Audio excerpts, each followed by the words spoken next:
నమస్తే, welcome to Mirror TV Plus. Aler నియోజకవర్గం భూ కబ్జాలకు అడ్డాగా మారిందా తెలుసుకునే ప్రయత్నం చేద్దాం. మనతో పాటు ఉన్నారు మాజీ ఎమ్మెల్యే గొంగుడి సునీత గారు. నమస్తే మేడం. నమస్తే రాజు. ఎలా ఉన్నారు మా? గుడ్, బాగున్నాను, థ్యాంక్ యూ. ఏంటి అసలు ఆలేరు నియోజకవర్గంలో ఏం జరుగుతుంది? రోజు రోజుకంటే మీరు ప్రెస్ మీట్లు పెట్టి రోజుకు ఒక రకంగా మీరు సిరీస్ వైజ్గా దాన్ని చూపిస్తున్నారు, చెప్తున్నారు. ఏంటి అంటే పరిస్థితులు ఎలా ఉన్నాయి అక్కడ? మాకు వస్తున్న కంప్లైంట్స్, మాకు వస్తున్న విషయాలు అంటే ఇంకా ఎవరు కూడా ఇలాంటి బాధలు పడకూడదు, ఎవరికి అన్యాయం జరగద్దనే ఉద్దేశంతో భూ కబ్జాల మీద నేను 2 సార్లు కూడా ప్రెస్లో మాట్లాడడం జరిగింది. ఆ తదనంతరం కూడా అనేక కంప్లైంట్లు వస్తూ ఉన్నాయి. అంటే మా బాధ కూడా చెప్పండి, మాకు కూడా అన్యాయం జరిగింది, మాకు కూడా న్యాయం చేయండి అని వచ్చేవాళ్ళు ఉన్నారు. బట్ నేను న్యాయం చేయలేకపోయినా వారికి ధైర్యం చెప్తా ఉన్నాను. 1-2 కంప్లైంట్లు వచ్చినాయి కదా, మీరు కూడా కలెక్టర్ గారి దగ్గరికి వెళ్ళండి, మీ న్యాయ పోరాటం మీరు చేయండి, మద్దతుగా మేము ఉంటామని చెప్పడం జరుగుతుంది. అంటే మా ఉద్దేశం వల్ల ఏంటంటే ఇంకెవరు కూడా ఇట్లాంటి అన్యాయానికి గురి కావద్దనే ఉద్దేశంతో బీలైలే గారు చేస్తున్న తప్పులను మేము బయట ప్రపంచానికి తెలిసేలాగా చేస్తాము. మీ దగ్గర ఏమైనా ఆధారాలు ఉన్నాయా? 100% ఆధారం. నేను మాట్లాడిన 2 ప్రెస్ మీట్లలో కూడా 2 ప్రెస్ మీట్లలో 2 ఇష్యూస్ని నేను తీసుకొచ్చి చూపించాను.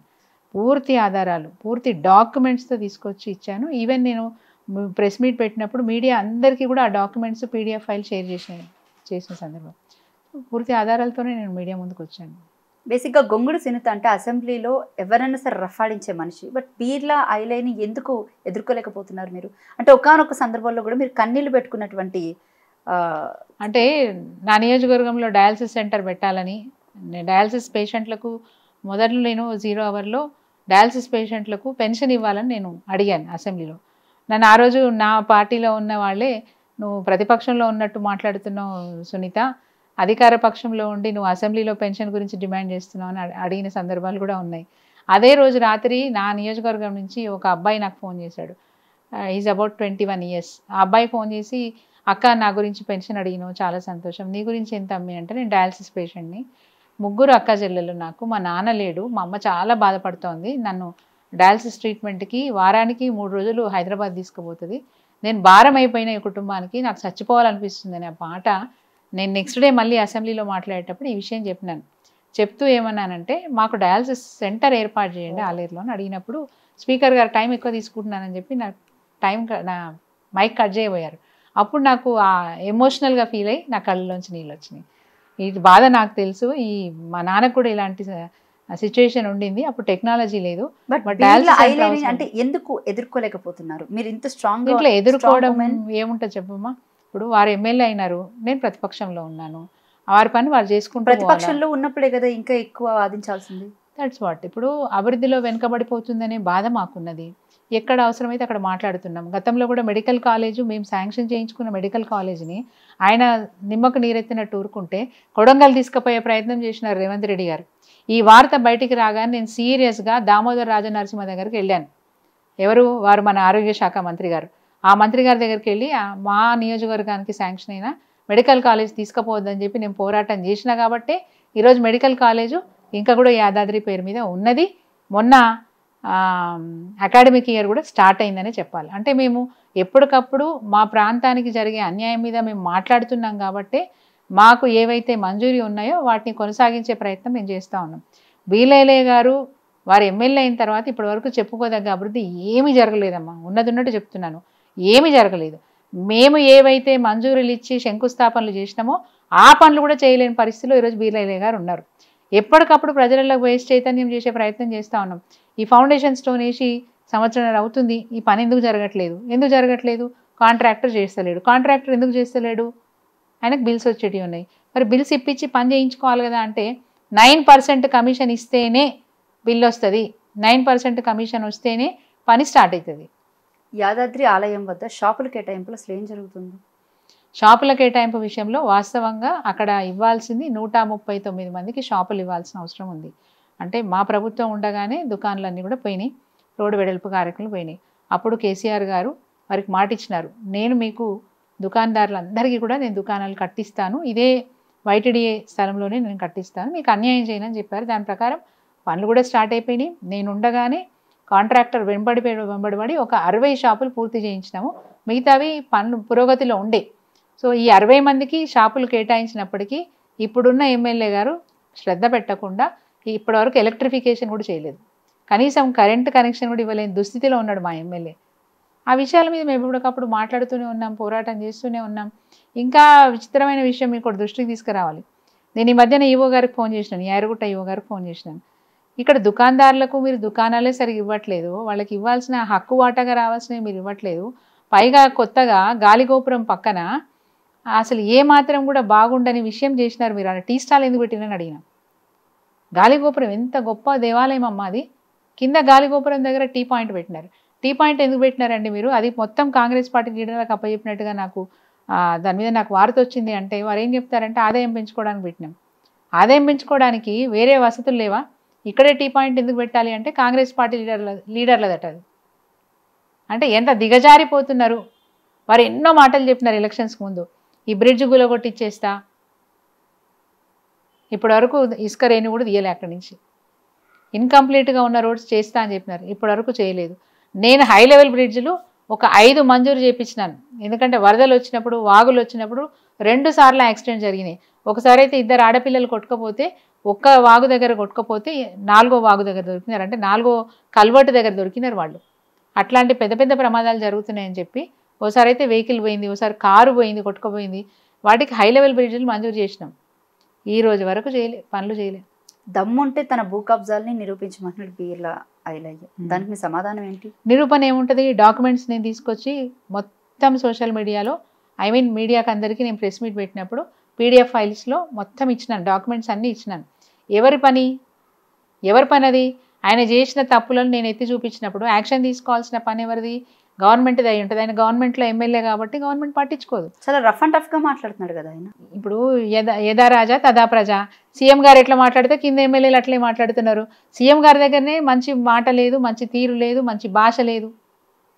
ఎంత రఫ్గా ఒక ముఖ్యమంత్రి హోదాలో ఉన్న వ్యక్తి మాట్లాడాల్సిన భాష, నరికి పారేస్తా, ముక్కలు ముక్కలు చేసి కాలువలో పడేస్తా, పేగులు తీసి మెడకేసుకుంటా, తిప్పిస్తా, ఇదా తొండలు ఇడుస్తా, తొండలు ఇడుస్తా, డ్రాయర్లలో తొండలు ఇడుస్తా. ఇవ్వండి ఆయన మాట్లాడే మాటలు. ఒక ముఖ్యమంత్రి స్థాయిలో ఉన్న వ్యక్తి మాట్లాడాల్సిన భాషనా? సో ఆయన ఎట్లున్నాడో ఆయన ఎమ్మెల్యేలు కూడా అదే భాష మాట్లాడుతున్నారు. ఆయన కింద పనిచేసే మంత్రులు, ఎమ్మెల్యేలు అందరూ ఇదే భాష. నిజంగా బాధ అనిపిస్తూ ఉంది. అంటే తెలంగాణ రాష్ట్రం సాధించడానికి ఆ రోజు ఎంత కష్టాలు పడ్డామో, ఎంతమంది పిల్లలు అమరులు అయిపోయినారో, ఎంతమంది బాధలు పడ్డారో, ఆ బాధల్ని పక్కకు పెట్టి తెలంగాణ బాగు చేయాలనే ఆలోచనతో 10 ఏళ్ళు పనిచేసినాం మేము. బట్ ఈరోజు తెలంగాణను వెనుకకు తీసుకుపోయే క్రమంలో కాంగ్రెస్ పార్టీ పనిచేస్తూ ఉంది. నిజంగా కూడా బాధాకరమైన విషయం.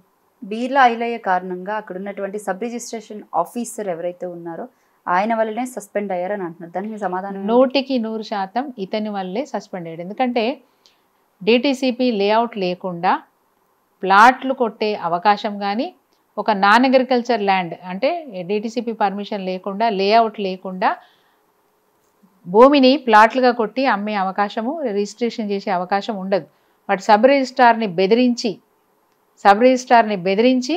అతన్ని మరి ప్లాట్లుగా రిజిస్ట్రేషన్ చేయించినాడు. కాబట్టి ఆ అక్రమం బయటపడగానే వెంటనే డైరెక్టర్ ఆఫ్ రిజిస్ట్రార్ గారు సబ్ రిజిస్ట్రార్ని సస్పెండ్ చేయడం జరిగింది.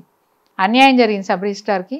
ఆయన లైఫ్ని ఈరోజు ఆయన నిజంగా రిస్క్లో పెట్టాడు. కాంగ్రెస్ చేస్తున్నటువంటి పథకాలు ఏవైతే ఉన్నాయో 6 గ్యారెంటీలు ఆలేరు నియోజకవర్గంలో ముఖ్యంగా అందుతున్నాయని చెప్పేసి బీర్ల ఐలయ్య గారు ఎక్కడికక్కడ ప్రచారం చేసుకుంటున్నారు. దానికి సమాధానం ఏంటి?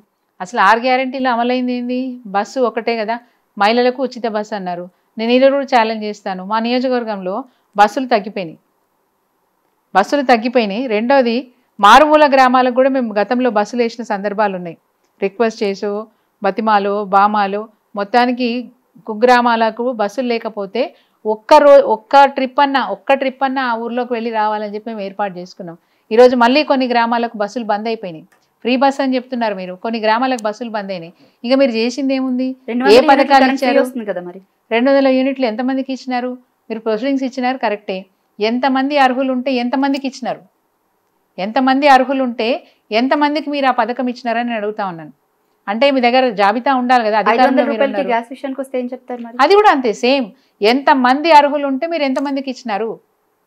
మీరు ఇచ్చింది 30%, 70% మందికి ఇవ్వలే. ఇంకా మీరు రైతుల రుణమాఫీ విషయానికి వస్తే ఏం చెప్తారు? గ్రౌండ్ అయింది 50%, ఇంకా 50%. రైతు భరోసా విషయానికి వస్తే రైతు భరోసా స్టార్టే కాలేదు. స్టార్టే కాలేదు. టకీ ఎకరంన్నర భూమి ఉన్న వాళ్ళకి కూడా ఇప్పటివరకు రైతు భరోసా పడలేదు. టకీ మన మెసేజ్లు వచ్చాయి అంటున్నారు చాలా మంది. టకీ అని వచ్చాయి సోషల్ మీడియాలో ప్రచారం 22% మందికి టకీ అని మెసేజ్లు వచ్చాయి. 22 మందికి 6 ఎకరాల భూమి ఉన్న ఆసామికి కూడా ఎకరం భరోసా డబ్బులే పడ్డాయి. టకీ అని పడ్డాయి. ఎన్ని పడ్డాయి? 7,500 పడ్డాయి 6 ఎకరాలు ఉన్నోనికి. ఎంత బాకీ ఉంది ఇప్పటికి గవర్నమెంట్? మీరు చెప్పిన పథకం ఎప్పుడు స్టార్ట్ కావాలి? ఇప్పటివరకు ఎంత బాకీ పడ్డారు మీరు? 22,500 రూపాయలు ఒక్క ఎకరం ఉన్న రైతుకు బాకీ పడ్డారు మీరు. అసలు రైతు బంధు 2 సీజన్లు ఎగ్గొట్టినారు మీరు. రైతు భరోసా కాదు, 2 సీజన్లు రైతు బంధే ఎగ్గొట్టినారు. పెన్షన్లు 2 నెలలు ఎగ్గొట్టినారు మీరు. జనవరి నెల పెన్షన్ ఇవ్వలేదు, జూన్ నెల పెన్షన్ ఇవ్వలేదు. 4,000 కాదు 2,000కే గతి లేదు. 2,000కే గతి లేదు. ఇంత అన్యాయంగా మీ పరిపాలన. గొంగుడు సునీతలో ఫైర్ తగ్గింది అంటున్నారు. దీని మీద మీకు కామెంట్ ఏంటా? ఫైర్ అంటే ఎట్లా ఉండాలి? అన్యాయాన్ని నిగ్గదీసి అడగాలి. నేను అన్యాయాన్ని ఎప్పటికప్పుడు నిగ్గదీసి అడుగుతా ఉన్నాను. ఎందుకు మీరు పని చేయలేకపోతున్నారని అడుగుతా ఉన్నాను. మా నియోజకవర్గంలో నేను రెగ్యులర్గా ఎక్కడ సమస్య ఉంటే ఆ సమస్య గురించి మాట్లాడుతూనే ఉంటాను. ఫైర్ అంటే ఏం చేయాలి? కొట్టడం మాకు రాదు, తిట్టడం రాదు, నిలదీయడం ఒకటే వస్తుంది మాకు. మేము అదే చేస్తున్నాము. గొంగుడు సునీతకు బేసిక్గా 1000 కోట్ల భూమి ఉందని బయట ప్రచారం బాగా జరుగుతుంది. చాలా థ్యాంక్స్ తల్లి. కనీసం 1000 కోట్ల ఆస్తి కన్నా 1000 కోట్ల భూమి ఉందని అంటున్నారు. భూమి కావచ్చు, ఆస్తి కావచ్చు, ఇంకేదన్నా కావచ్చు, 1000 కోట్లకు సంబంధించిన ఆస్తి ఎక్కడున్నా దయచేసి అడ్రస్ చెప్పండి. నా ఆస్తి నేను తెచ్చుకుంటాను. మీకు భూమి ఎంత ఉంది అసలు? 50 ఎకరాల వరకు ఉంది. 50 ఎకరాలు టెంటేటివ్లీ. ఓకే. రైతు భరోసా అందిందా మీకు? అంటే వచ్చిందా? రాలేదు. రైతు రుణమాఫీ ఏమైనా జరిగిందా? రైతు రుణమాఫీ కూడా మాకు అంత పెద్దగా రుణమాఫీ ఏం లేదు. మా వారే డిసిసిబి చైర్మన్గా ఉండే కాబట్టి 50,000, 60,000, ₹1,00,000 మాకు రుణమాఫీ. మిమ్మల్ని అడ్డు పెట్టుకొని మీ భర్త బాగా సంపాదిస్తున్నారు బయట అన్న కామెంట్. అడ్డు పెట్టుకొని సంపాదించిన అవసరం ఏం లేదమ్మా. ఎందుకంటే వారు స్వయంగా DCCB chairman, TESCAB vice chairman. ఆయనకంటూ ఒక హోదా ఉంది. ఆయన రియల్ ఎస్టేట్ బిజినెస్ చేస్తారు. మాకు డైరీ ఫామ్ ఉంది. డైరీ ఫామ్లో ఆదాయం వస్తుంది. రియల్ ఎస్టేట్ బిజినెస్ చేస్తారు. బట్ అక్రమంగా కాదు, సక్రమంగా చేస్తారు. ఎందుకంటే భూమి కొంటాము, అమ్ముతాం. సీలింగ్ భూముల తెరువు భూము, లిటిగేషన్ భూముల తెరువు భూము, అసైన్డ్ భూముల తెరువు భూము. సో మాకంటూ కొన్ని నియమాలు, నిబంధనలు ఉన్నాయి. చాలా ప్రిన్సిపల్డ్గా పనిచేసినాం మేము. మాకు మరక లేకుండా పనిచేయాలనుకున్నాం, మచ్చలు అంటకుండా పనిచేయాలనుకున్నాం. అదేవిధంగా పనిచేస్తున్నాం. ఎన్నికల ప్రచారం టైంలో బీర్ల ఐలయ్య మీ మీద చేసినటువంటి కామెంట్స్ చాలా హై లెవెల్లో ఉన్నాయి. ముఖ్యంగా మీరే ఎక్కువగా భూ కబ్జాలు చేసినట్టు చాలా అంటే ఆరోపణలు. ఒక్కటి ఒక అరగుంట భూమి, గుంట కాదు, ఒక్క అరగుంట భూమి నేను ఎక్కడైనా తప్పు చేసినా, కబ్జా చేసినా, ఎవరికైనా అన్యాయం చేసినా ఆయనను తీసుకొచ్చి మీ ముందర ఉంచమని చెప్పండి. ఆధారాలతో సహా ముందర ఉంచండి. నేను రాజకీయ సన్యాసం తీసుకోవడానికి రెడీ. నేను ఇంకెప్పుడు పోటీ చేయను. నా మీద అరగుంట భూమి నేను తప్పు చేసినట్టుగా నిరూపిస్తే నేను ఎప్పటికీ రాజకీయాల్లో మళ్ళీ పోటీ చేయను. ఎస్ఎల్బీసీ ఘటన మీద మీ కామెంట్ ఏంటి మేడం? అసలు అంటే ఈ దుర్ఘటన జరిగినప్పుడు వెంటనే మంత్రులు కానీ ముఖ్యమంత్రులు కానీ స్పందించాల్సిన అవసరం ఉంది. బట్ వీరి స్పందన అంటే ముఖ్యమంత్రి గారు అయితే పట్టింపే లేదు. ఎవరు ఎటు పోతే నాకేంటి అనేది ఆయన వైఖరి. తనొక్కడు బాగుంటే చాలనుకునే వైఖరి. ఉత్తమ్ కుమార్ రెడ్డి అక్కడికి వెళ్ళి ఉన్నప్పటికీ కూడా సీరియస్నెస్ లేదనే చెప్పాలి. ఇక కోమటిరెడ్డి వెంకటరెడ్డి గారు అయితే చాలా అంటే ఒక కమెడియన్గా మాట్లాడారని చెప్పాలా. వారి భాష నేను అంటే మీడియాలో చూసినాను. నేను స్వయంగా చూడలేదు, మీడియాలో చూసినాను. వాటర్ నీళ్లు కలవడం వల్ల అనే మాట మాట్లాడారు. అంటే వాటర్లో నీళ్లు కలుస్తాయి అసలు? తత్తరపాట్లో అన్నారా, కంగారుగా అన్నారా? ఎందుకంటే కొత్త ఎమ్మెల్యే ఏం కాదు కదా ఆయన. 5 సార్లు ఎమ్మెల్యే అయినారు. ఈసారి 6వ ఎమ్మెల్యే అయినారు. అంతకుముందు కూడా వారు ఉమ్మడి ఆంధ్రప్రదేశ్లో మంత్రిగా పనిచేసినారు. గొప్ప అనుభవం ఉంది వారికి. అంత అనుభవం ఉన్న వ్యక్తి కూడా అట్లా తడబడబడ అనేది ఆశ్చర్యకరమైన విషయం. రెండోది, లోపల నుంచి నాకు ఫోన్లు కలిసినాయని చెప్తారు.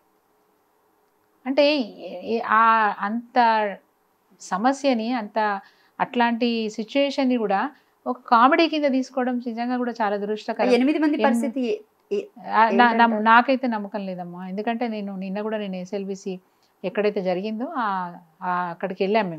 వెళ్ళినప్పుడు జార్ఖండ్ లేబర్ ఎవరైతే అక్కడ వచ్చి పనిచేస్తున్నారో వాళ్ళతో మేము మాట్లాడాం.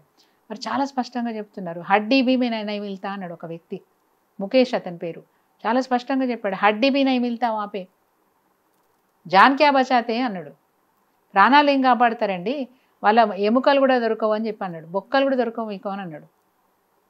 3 అంతస్తులలో ఉంటుంది ఆ మిషను. నేను నీ పని ఏంటని అడిగాను. డీవాటరింగ్ చేసే మిషన్ ఆపరేటర్ అంట అతను. చెప్పాడు అది ప్రమాదం జరగబోతుందని ముందుగానే మాకంటే ముందు షిఫ్ట్లో ఉన్నవాళ్ళు, నైట్ షిఫ్ట్లో ఉన్నవాళ్ళు ఇంజనీర్లకు చెప్పినారు. ఇంజనీర్లు 2-3 నెలల నుంచి లీకేజీలు అవుతూ ఉన్నాయి కదా, ఏం జరగదులే అని చెప్పి వాళ్ళు సమాధానం చెప్పినారు. మేము 8 గంటల షిఫ్ట్కి పోయినాము. 8:30కి పైనుంచి కూలుతున్న సందర్భంలో ఆ పైన ఉన్న వ్యక్తి బాగో బాగో అని గట్టిగా అరిచినాడు. పెద్ద శబ్దం రాగానే మేము 3.5 కిలోమీటర్లు పరిగెట్టుకుంటూ బయటకు వచ్చేసినాము. ఆ పడ్డప్పుడు ఏవైతే ఆ మిషన్కి సంబంధించిన పరికరాలు అవి ఊడిపోయి ఆ వరదకి 300 మీటర్లు 400 మీటర్లు కొట్టుకొచ్చినాయని చెప్తున్నాడు ఆ వ్యక్తి. అంటే అంత పెద్ద యాక్సిడెంట్ అది. ఆయన అదే అంటాడు, ఇంత పెద్ద యాక్సిడెంట్లో ఎట్లా 8 మంది బతుకుతారని మీరు చెప్తున్నారు, ప్రాణాలతో ఉన్నారా అని మీరు ఎట్లా అడుగుతున్నారని నేను మమ్మల్ని ఉల్టా క్వశ్చన్ వేసిండు. ఉనకా హడ్డీ भी नहीं मिलता आपको, अगर बचाना है तो हम ही बचा देना. ఆయన ఏమంటున్నంటే వాళ్ళని రక్షించే అవకాశమే ఉంటే, వాళ్ళని కాపాడే అవకాశమే ఉంటే వాళ్ళు మా వాళ్ళే, మేమే కాపాడుకునే వాళ్ళం కదా అన్నాడు ఆయన. మరి అక్కడ అంటే ఇంత అన్ని రెస్క్యూ టీంలు ఎందుకు? మంత్రులు వెళ్ళి అక్కడ రోజుల తరబడి అక్కడే ఉండి చేసే ప్రయత్నం చేయాలి కానీ మభ్యపెట్టకూడదు. చేసే ప్రయత్నం చేయాలి. కనీసం వాళ్ళు ఉన్నారా పోయినారా తర్వాత సంగతి. వాళ్ళు ఉంటే మీరు కాపాడి బయట తీసుకురావడం అనేది చాలా గొప్ప విషయం. ఒకవేళ వారు ప్రాణాలతో లేకపోయినా వాళ్ళ శరీరాల్ని, వాళ్ళ పార్థివ దేహాల్ని వాళ్ళ కుటుంబ సభ్యులకు అందించాల్సిన బాధ్యత మన మీద ఉంటుంది. వాళ్ళ కుటుంబాలకి తృణమో సాయం చేసి వాళ్ళ ఆ కుటుంబాలను నిలబెట్టాల్సిన అవసరం. అంటే కాంగ్రెస్ ప్రభుత్వం దీని మీద రేవంత్ రెడ్డి కూడా ఎక్కడ చాలా రెక్లెస్ గా ఉందండి, చాలా రెక్లెస్ గా ఉంది. అంటే వాళ్ళు తెలంగాణ ఓటర్స్ కాదనే కదా. అది మనం ఎందుకు చెప్తాం? పని మనదేగా, పనిది మనదేగా. అక్కడ జరిగిన యాక్సిడెంట్ అంటే వాళ్ళ గురించి జరిగిన యాక్సిడెంట్ వల్ల 3 నెలల వరకు పని చేయలేని పరిస్థితి అక్కడ. నెంబర్ 1. నెంబర్ 2, మీరు మళ్ళీ పనులు మొదలు పెట్టాలంటే ఇంకొక సంవత్సర కాలం పడుతుంది. అంటే టైము ల్యాప్స్ అవుతున్నా కొద్దీ నీళ్ళు అందే అవకాశం ఎక్కడ ఉంటుంది? ఇక్కడ నీళ్ళ గురించి ఏం మాట్లాడుతున్నారు తప్ప మనుషుల గురించి ఎందుకు మాట్లాడట్లేదు? 8 మంది కుటుంబాలు అక్కడ. అవునండి, 8 కుటుంబాలు నష్టపోయినాయి. అదే కదా మేము ప్రశ్నించడానికే కదా నిన్న పోయింది. మేము అంటే వాళ్ళ తరఫున ఎవరు వచ్చి మాట్లాడట్లేదు కాబట్టి ప్రభుత్వం ఇంత రెక్లెస్ గా ఉందని అనుకోవచ్చా? మాట్లాడట్లేదు కదా, గవర్నమెంట్ ఏమి పట్టించుకోవట్లేదు, ఇప్పటివరకు కూడా పట్టించుకోవట్లేదు. అంటే వాళ్ళు కేవలం తెలంగాణ ఓటర్స్ కాదు కాబట్టి పట్టించుకోవట్లేదు. అది వాళ్ళకే తెలిసి ఉండాలి. మనిషి ప్రాణం అమ్మ, మనిషి ప్రాణం. తెలంగాణ అయితేంది, ఓటర్ అయితేంది, కాకపోతే అంటే ఈ గ్యాప్ లో ప్రాణం పోతున్నప్పుడు ఎమ్మెల్సీ ఎలక్షన్స్ కి ఓట్లు అడగడానికి తిరిగే టైం ఉంది తప్ప, లేదా ఢిల్లీకి వెళ్ళడానికి టైం ఉందే తప్ప ఇక్కడ రేవంత్ రెడ్డి గారికి ఎవరు ఏమైనా ఆయనకు సంబంధం లేదు. ఎందుకంటే సంవత్సర కాలంగా ఆయన పాలన చూస్తూ ఉన్నాం. మూసీ బాధితులను చూసినాం, హైడ్రా బాధితులను చూసినాం, ఈరోజు SLBC బాధితులను చూస్తూ ఉన్నాం, లగచర్ల బాధితులను చూసినాం. అక్కడ సజీవ సమాధి అయినట్టు కనబడుతుంది, తెలుస్తుంది. అసలు అన్యాయంగా మా పిల్లల పుస్తకాలు తీసుకోకుండా ఇల్లు గుల్లగొట్టేసి బయటికి వెళ్ళగొట్టినారు, వండిన అన్నం కింద బారబోసినారు. ఇంత ఘోరంగా ఉంటుందా పాలన? ఒక అధికారి పొరపాటు చేస్తే అధికారిని కోప్పడి సస్పెండ్ చేసి అట్లాంటి చర్యలు తీసుకోకుండా అక్కడ నిర్వాసితులకు ధైర్యాన్ని ఇచ్చి భరోసా ఇచ్చి పనిచేయాల్సిన అవసరం ఉంటుంది. గురుకుల పాఠశాలలో అనేక మంది పిల్లల ప్రాణాలు పోతూ ఉంటే ఒక్క వార్డెన్ మీదనైనా యాక్షన్ తీసుకున్నారా మీరు? ఒక్క వార్డెన్ మీద యాక్షన్ తీసుకొని ఉంటే మిగతా గురుకులాలు సెటరేట్ అయ్యేవి. ఏమైంది అడ్మినిస్ట్రేషను? ఎంతమంది పిల్లలు ఈరోజు హాస్పిటల్ పాలవుతూ ఉన్నారు. వారి ఆరోగ్యాలు దెబ్బతినడం కాదు, వాళ్ళ అకాడమిక్ ఇయరే దెబ్బతింటా ఉంది, వాళ్ళ విద్యా సంవత్సరం దెబ్బతింటా ఉంది, వాళ్ళ చదువులు దెబ్బతింటా ఉన్నాయి. ఒక ఆశ్చర్యకరమైన విషయం చెప్తా రాదా మీకు, ప్రతి సంవత్సరము 1,50,000 దరఖాస్తులు వచ్చేవి గురుకుల పాఠశాలలో అడ్మిషన్స్ కోసం. ఈసారి ఎన్ని వచ్చినాయి? గవర్నమెంట్ చెప్పిన గణాంకాలే చెప్తున్నాను నేను, 70,000 దరఖాస్తులు వచ్చినాయి. అంటే సగానికి పడిపోయినాయి దరఖాస్తులు. తల్లిదండ్రులకు ఎవరికి కూడా గురుకుల పాఠశాలకి పిల్లలు పంపించాలనే ఆలోచనే లేదు, ధైర్యం చేయలేదు, ఎందుకు భయపడుతున్నారు మా పిల్లలకి ఏమన్నా జరుగుతుందని చెప్పి. నిజంగా మీకు ఇంకో విషయం కూడా చెప్తాను. మేము ఎమ్మెల్యేగా ఉన్నప్పుడు గురుకుల పాఠశాలలు ప్రారంభిస్తా అన్నప్పుడు నేను కొట్లాడి మా దగ్గర ఒక మైనారిటీ బాలికల పాఠశాల పెట్టించినాను, తర్వాత BC మహిళల పాఠశాల పెట్టించినాను, గర్ల్స్ BC రెసిడెన్షియల్ స్కూల్. ఈ 2 కూడా మంచిగా నడుస్తూ ఉన్నాయి. నా దగ్గరే కాదు, రాష్ట్ర వ్యాప్తంగా ఎవరైనా సరే గురుకుల పాఠశాలలో మా పిల్లలకు సీట్లు ఇప్పించండి అని చెప్పి ఎమ్మెల్యేలు వెంబడి పడేవారు.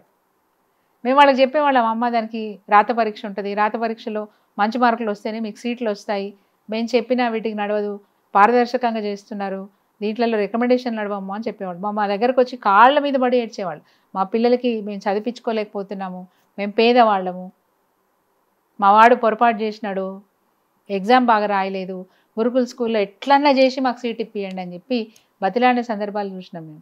అట్లాంటి గురుకుల స్కూల్స్కి ఈరోజు అప్లికేషన్స్ పెట్టుకోవడానికి కూడా తల్లిదండ్రులు ఇష్టపడతలేరంటే వ్యవస్థ ఎటుపోయింది. ముందు అసలు బీఆర్ఎస్ పార్టీ కాంగ్రెస్తో అంటే కాంగ్రెస్ ప్రభుత్వంతో ఏ విధమైన ఫైట్ చేయబోతుంది?